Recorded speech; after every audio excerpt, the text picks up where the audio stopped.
লক্ষণ, এই তো আমরা সেই পঞ্চবটি বনে এসেছি। ঠাকুর দাদা,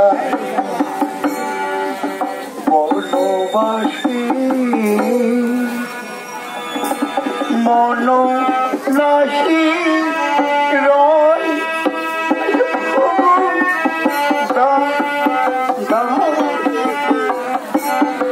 ঠাকুর দাদা, কত জানো কাঁদে আমার ভাই লক্ষণ।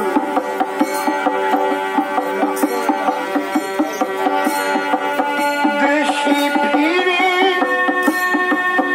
যাও রে দাদা, দেশে যাও না,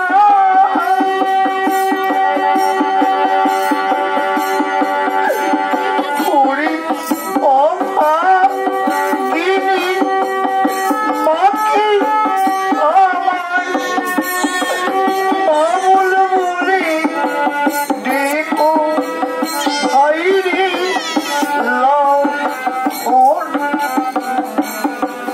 কত জানো কাঁদে আমার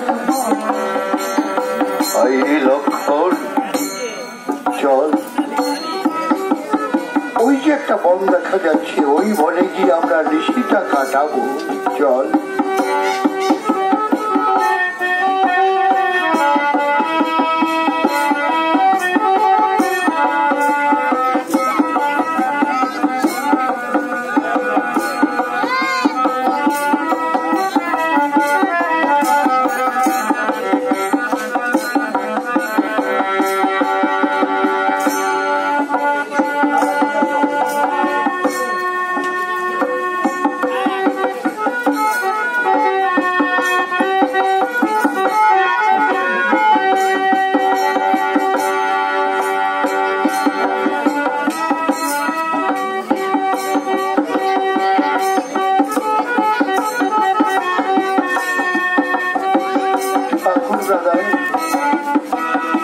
ওই দেখো, একটি কুড়ি ঘর তৈরি করেছি লতা পাতা দিয়ে।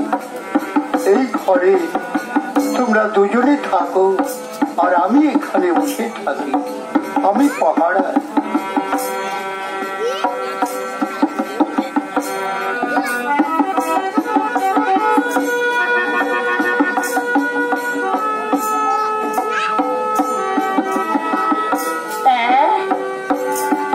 সুন্দর দুটি পুরুষ। না না, নাম আমার সুর্পনাখা। হ্যাঁ, সঙ্গে একটা রমণী আছে, কি সুন্দর, কি রূপসী। হ্যাঁ, এই সুন্দরী কি যদি আমার দাদা রাবণের কাছে বসিয়ে দিই, খুব সুন্দর মানাবে।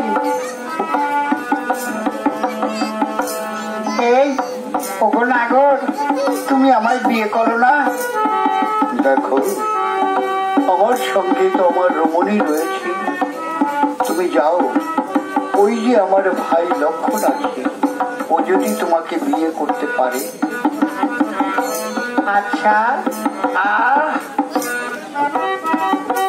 ও তো দেখি সুন্দর রূপ। ওগো নাগর, তুমি আমাকে বিয়ে করো না? হ্যাঁ, বিয়ে করব, কিন্তু আমাদের মধ্যে একটা প্রথা আছে, বিয়ে করার আগে একটু যুদ্ধ করতে হয়। হ্যাঁ, আচ্ছা, তাই করব, তাই করব, তুমি আমাকে বিয়ে করো।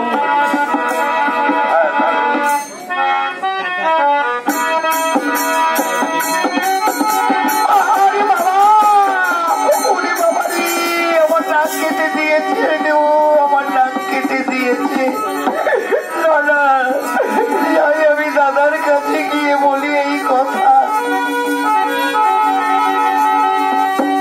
ভাই লক্ষণ, ওর নাসিকা তুই ছেদন করলি, কি করবো দাদা? ও শয়তানি এই বনমাঝেই থাকে। ওরা কোনো চিন্তা করো না দাদা, কোনো চিন্তা করো। জানিস জানিস না তুই, ওরা বহু রূপ ধরতে পারে, কোন রূপ ধরবে আমার জানি না। চল দাদা, ওই বনে গিয়ে